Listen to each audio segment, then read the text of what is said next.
Hello my dear student, welcome back to my channel Sarvan lecturer. आज का ये video class 10 Hindi 2024 board exam के लिए सबसे ज्यादा इंपॉर्टेंट है, क्योंकि आज हम आप लोगों को बताने वाले हैं क्लास 10 हिंदी का सभी महत्वपूर्ण ऑब्जेक्टिव क्वेश्चन। ठीक है, आपके बुक में जितने भी महत्वपूर्ण बहुविकल्पीय प्रश्न है ना हिंदी का, आज की इस वीडियो में आपको एक एक क्वेश्चंस को बताने वाला हूं। क्योंकि आज का ये वीडियो अगर आपने लास्ट तक देख लिया तो हिंदी के जो 20 में 20 नंबर आपका ऑब्जेक्टिव आएगा ना, वो बिल्कुल फिक्स हो जाएगा। मैंने एक सीरीज स्टार्ट किया है जिसमें मैं आप लोगों को सबसे पहले सारे सब्जेक्ट का इंपॉर्टेंट ऑब्जेक्टिव क्वेश्चंस पढ़ाऊंगा। ठीक है, सबसे पहले हम लोग शुरुआत करेंगे हिंदी के जो महत्वपूर्ण बहुविकल्पीय प्रश्न है, ताकि हिंदी का जो आपका फर्स्ट पेपर है 22 फरवरी को, और आप 20 में 20 नंबर ऑब्जेक्टिव का फिक्स कर लो।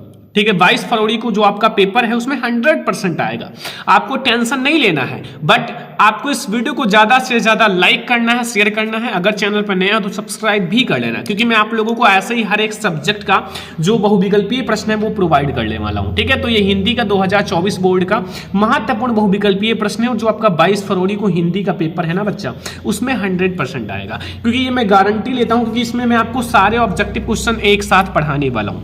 तो पहले नंबर क्वेश्चन से शुरुआत करेंगे। पहला नंबर प्रश्न आपसे ये पूछ रहा है कि पंडित प्रताप नारायण मिश्र लेखक हैं। जो हमारे पंडित प्रताप नारायण मिश्र जी हैं वो किस युग के लेखक हैं? लाइकेज आपका है द्विवेदी युग, भारतेंद्र युग, शुक्ल युग या फिर शुक्लोत्तर युग। तो याद रखना, जो हमारा पंडित प्रताप नारायण मिश्र जी हैं वो हमारे किस युग के लेखक हैं? तो वो हमारे भारतेंद्र युग के लेखक हैं। किस युग के?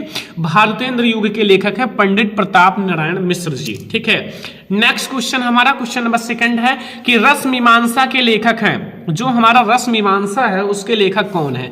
तो आचार्य रामचंद्र शुक्ल जी, या गुलाब राय, या भगवत शरण उपाध्याय, या जयप्रकाश भारती। तो जो हमारा रस मीमांसा इसके जो राइटर हैं वो हैं आचार्य रामचंद्र शुक्ल जी। कौन है? आचार्य रामचंद्र शुक्ल जी हैं रस मीमांसा के लेखक। ठीक है, एक एक क्वेश्चन को बहुत ही अच्छे से समझना, क्योंकि बोर्ड एग्जाम में टॉपर बनना है ना, 95% हमें हिंदी में लाना है, तो सारी चीजों को पढ़ना पड़ेगा और बहुत ही अच्छे से पढ़ना पड़ेगा। तो यहाँ हमारा कृति कंकाल के लेखक हैं, सभी को पता है कृति कंकाल के लेखक कौन है? जयशंकर प्रसाद, मुंशी प्रेमचंद्र, राम कुमार वर्मा या मैथिली शरण गुप्त। तो कंकाल किसकी रचना है? कंकाल हमारा जयशंकर प्रसाद जी की रचना है। किसकी रचना है? जयशंकर प्रसाद जी की। तो सभी को अच्छे से समझ में आ रहा होगा हर एक क्वेश्चन। नेक्स्ट क्वेश्चन हमारा है जो हमारा शुक्ल युग है, शुक्ल युग की कलावधि है। जो शुक्ल युग की कलावधि को आप कह सकते हो समय सीमा। समय सीमा का मतलब कब से कब तक है, तो ये एक आप कला अवधि को समय सीमा भी कह सकते हो। हमारा 1850 से 1900 तक, या 1900 से 1920 तक, या 1900 से 1920 तक, या फिर हमारा 1919 से 1938 तक। तो इसको आप थोड़ा सा चेंज भी कर सकते हो, 1900 से 1930 कर दो, क्योंकि सेम ही आपका ऑब्जेक्टिव क्वेश्चन हो जाता है। ठीक है, सेम ही विकल्प हो गए।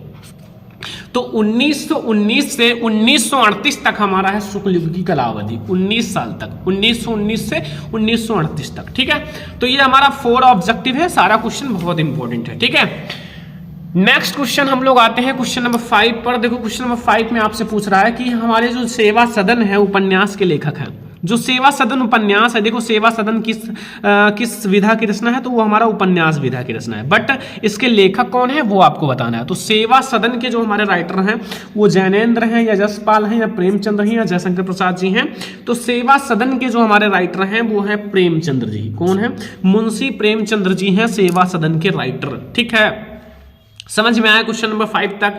क्वेश्चन नंबर 6 पर आ जाओ। चिंतामणि के रचयिता हैं। चिंतामणि सारे बहुत ही ज्यादा इंपॉर्टेंट क्वेश्चन है, मैं ये नहीं कहूंगा कि ये बहुत ज्यादा इंपॉर्टेंट है, सारा इंपॉर्टेंट है। इसमें जितने भी ऑब्जेक्टिव हैं आपके बोर्ड एग्जाम के लिए वेरी इंपॉर्टेंट है। ठीक है, तो इसमें आपको चिंतामणि की आपको रचयिता बताना है। डॉक्टर राम कुमार वर्मा, जयशंकर प्रसाद, रामचंद्र शुक्ल या प्रेमचंद्र। तो सभी को पता है जो चिंतामणि है वो हमारा रामचंद्र जी की रचना है, रामचंद्र शुक्ल, आचार्य रामचंद्र शुक्ल जी की रचना है। ठीक है, तो ये तो क्वेश्चन सभी स्टूडेंट को पता होगा, नॉर्मल सा क्वेश्चन है पहले ही चैप्टर से। देखो अगला क्वेश्चन, क्वेश्चन नंबर 7। पंच परमेश्वर कहानी के लेखक हैं। पंच परमेश्वर कहानी के लेखक कौन है? जयशंकर प्रसाद जी, प्रेमचंद्र, यशपाल या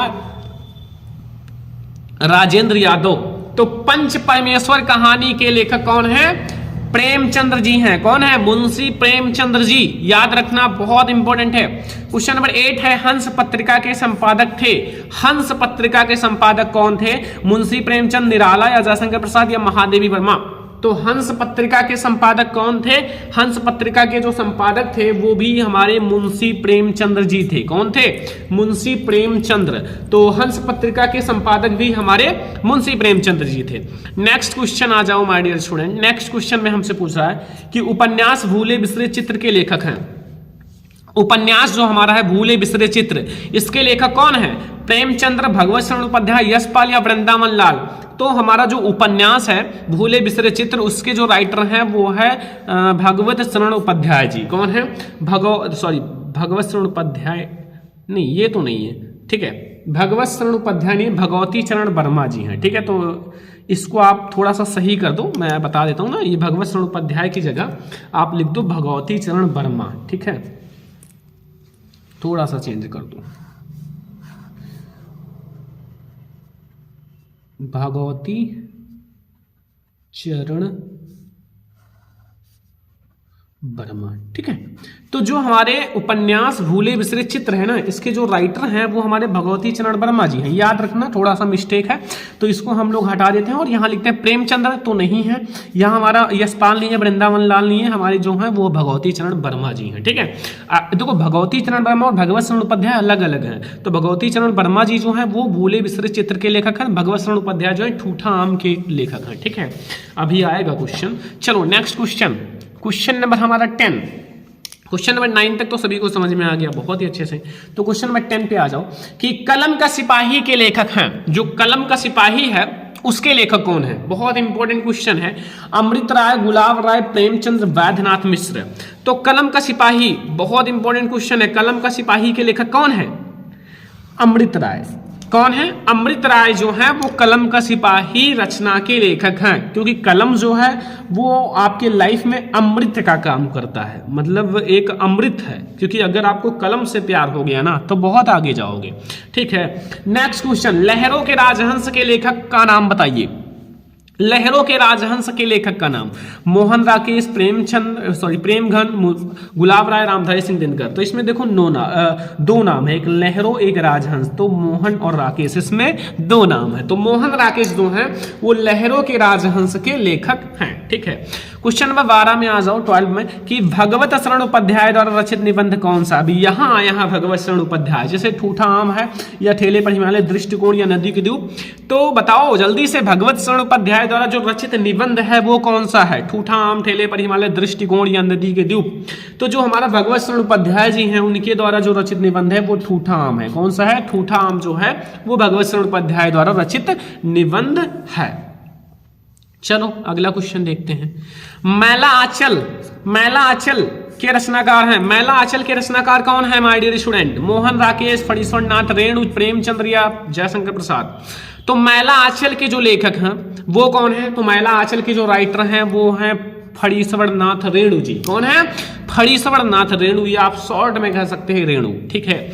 चलो अगला क्वेश्चन, क्वेश्चन नंबर 14, कि झूठा सच किस विधा की रचना है? झूठा और सच किस विधा की रचना है? निबंध है, कहानी है, उपन्यास है, नाटक है? झूठा सच किस विधा की रचना है माय डियर स्टूडेंट?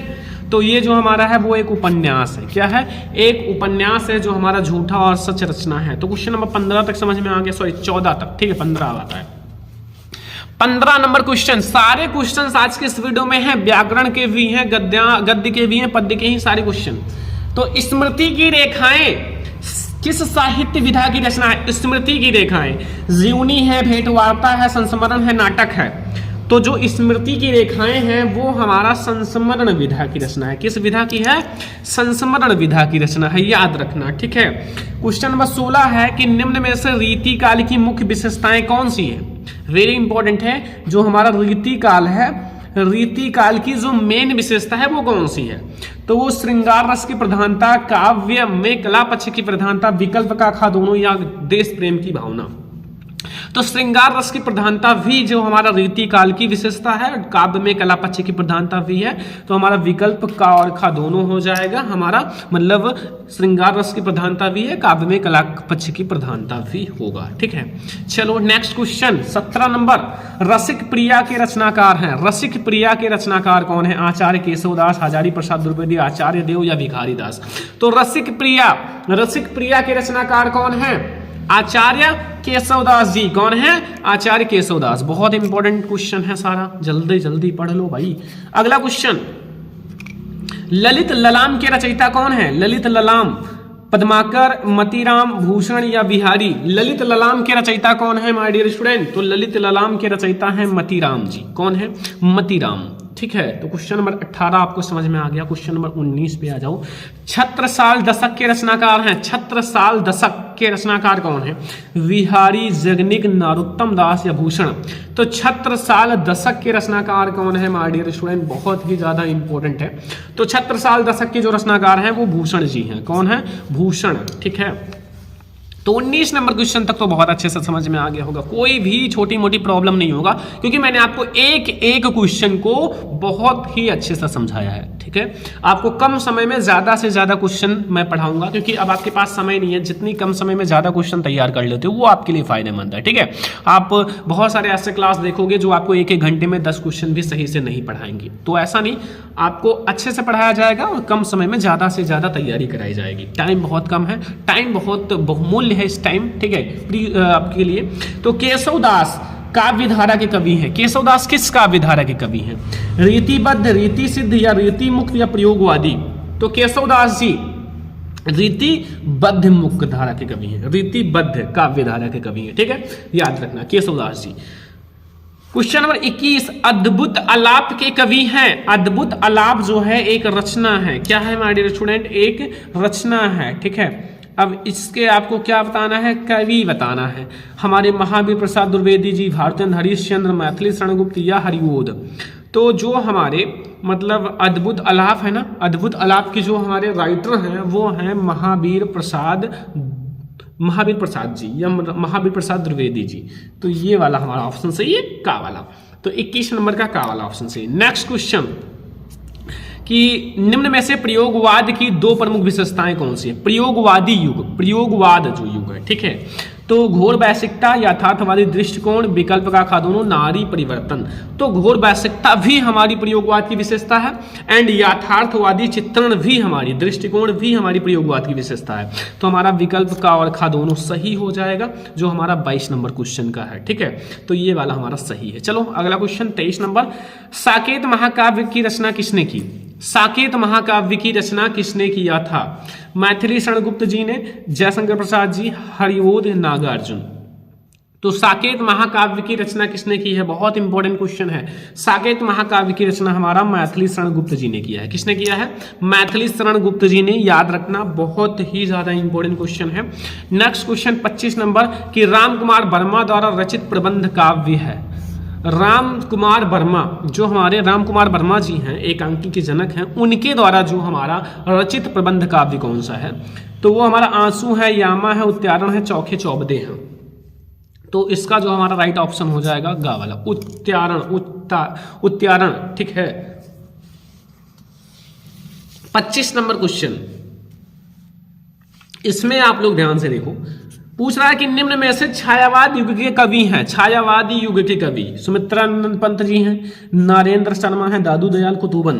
तो जो छायावाद युग के कवि हैं इन चारों में से, वो हैं सुमित्रानंदन पंत जी। कौन है? सुमित्रानंदन पंत जी जो हैं वो छायावाद युग के कवि हैं। यानी कि हमारा 25 नंबर क्वेश्चन का वाला ऑप्शन सही है। ठीक है, अब आते हैं हम लोग 26 नंबर क्वेश्चन। लिखा हुआ यामा के रचयिता का नाम लिखिए। जो यामा हमारी रचना है उसके रचयिता कौन है? सुभद्रा कुमारी चौहान, महादेवी वर्मा, मीराबाई, श्रीधर पाठक। तो यामा के रचयिता का नाम बताना है। तो यामा के जो रचयिता हैं वो महादेवी वर्मा जी हैं। कौन है?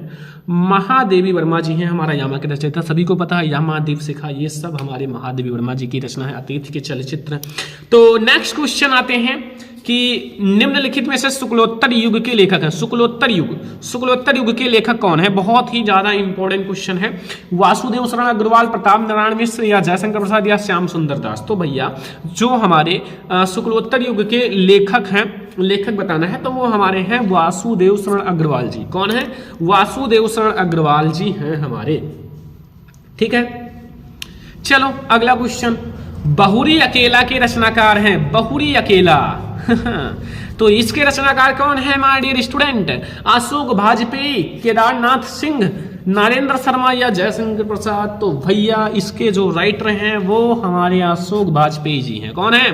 अशोक वाजपेयी। बहुत ही ज्यादा इंपॉर्टेंट क्वेश्चन है। आंगन के पार द्वार के रचयिता हैं। आंगन के पार द्वार के रचयिता कौन है?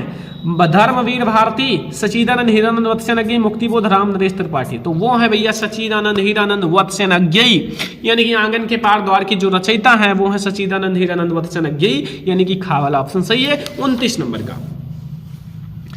30 नंबर क्वेश्चन बहुत ही ज्यादा इंपॉर्टेंट। 30 नंबर आ जाओ भाई। सुमित्रानंदन पंत की रचना है। इन चारों में से सुमित्रानंदन पंत जी की रचना कौन सी है? ज्ञानदीप, युगवाणी, प्रेम वाटिका, छड़दा। तो सुमित्रानंदन पंत जी की रचना कौन सी है? तो इसमें है हमारा युगवाणी जो है ना, वो सुमित्रानंदन पंत की रचना है। कौन सी? युगवाणी। ठीक है, यानी कि हमारा ऑप्शन नंबर खा बिल्कुल सही है क्वेश्चन नंबर 30 का। तो अब हम लोग बढ़ते हैं क्वेश्चन नंबर 31, यानी कि व्याकरण के हैं। देखो लिखा क्या है? हंसी हंसी भाजे देखी दूल्हा दिगंबर को, पाहुनी जे आवे हिमालय के उछाल में। इसमें आपको बताना है कि कौन सा अलंकार है। अलंकार श्रृंगार नहीं, इसमें हमें अलंकार नहीं बताना, रस बताना है। सॉरी, क्योंकि हमें ये जो है रस बताना है, अलंकार नहीं बताना है। ठीक है, ठीक है।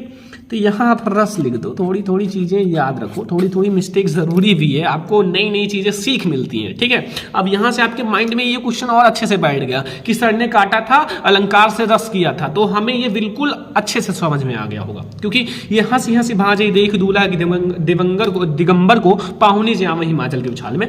तो हंसी हंसी का श्रृंगार नहीं होता है बेटा। करुण का मतलब शोक होता है, हास्य का मतलब हंसना होता है, वीर का मतलब वीर होता है। तो यहाँ जो हास्य रस होता है ना, वो हमारा हंसी हंसी आया है, इसलिए हमारा हास्य रस होगा, याद रखना। ठीक है, 32 नंबर क्वेश्चन।